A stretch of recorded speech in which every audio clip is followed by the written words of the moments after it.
In this chapter we're going to put in the faux zipper. It's not real, it's just stitching on top, and we're also going to close the center front and we're going to top stitch it. Let's get started. The first step is to put the front legs with the right sides together on top of each other, and then we're going to pin the center front all the way around this curve, and the pins follow the stitching line. I like putting the pins in, unless it's pockets like we've just done, exactly like the seam line. The longer the seam, the more the likelihood that there's a mistake in the seam, too long, too short, you know, one leg too short, too long. And so if you put the pins in like that, it will show the mistake up. It's better than putting them vertical to the seam. But if you have a very straight line or a pocket, then that doesn't apply.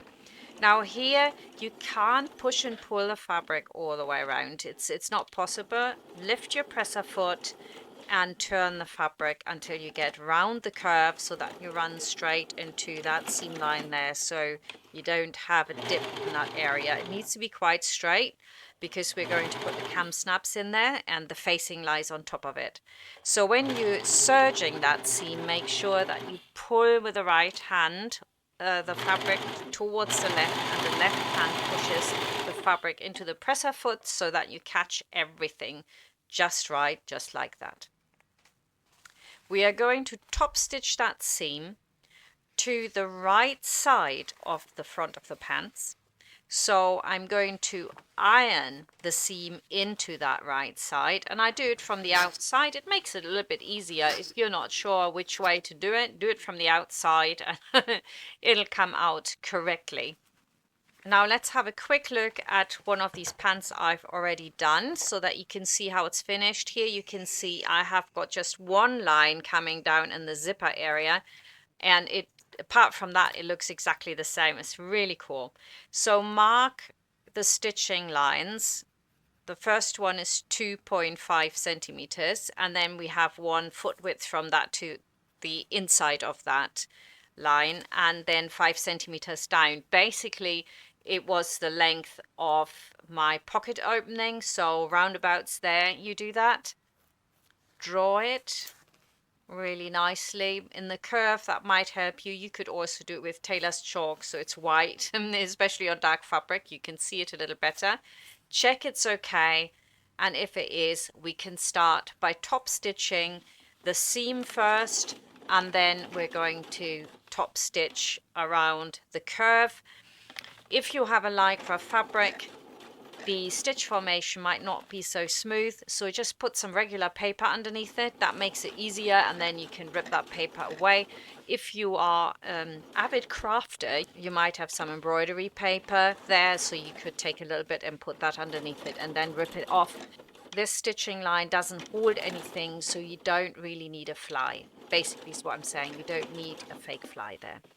Now here I'm stitching all the way from the top. Don't ask, I think I just forgot. I need to start underneath the zip to make it look really authentic, like you've just seen with the one that I've just shown you. So that's up to you. Follow my example here, or start the secondary line underneath the markings for your faux zipper fly. And now I'm going to do my faux fly. And again, all of this is stitched with stitch length 4. I don't think I needed to repeat that, or maybe it's a good thing to say it again.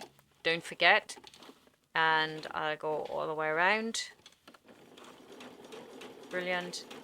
And then I go foot width next to that again. In this case, I've actually stitched the inner line first and then the outer line. It doesn't really matter which way. You have got a foot width there that you can line up with. And then the final touch for a pair of pants that looks really like the real deal is that little tab.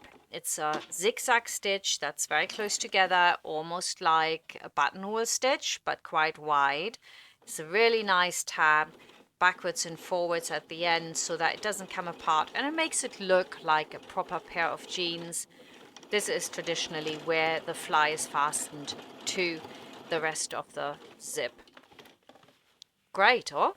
If you want to find out more about the Bobby Dazzler Dungarees, and this is the only video from the course you've seen, you can watch everything else just by going in the video description, click on the playlist, and you can watch everything from the start, including all the bonus features. Alternatively, click on that info button there, which will also take you to the playlist. And there's also a link to my website where you can purchase a pattern, and a link to my Etsy shop if you prefer to make your purchase on there. Thank you all for watching, and I'll see you next time.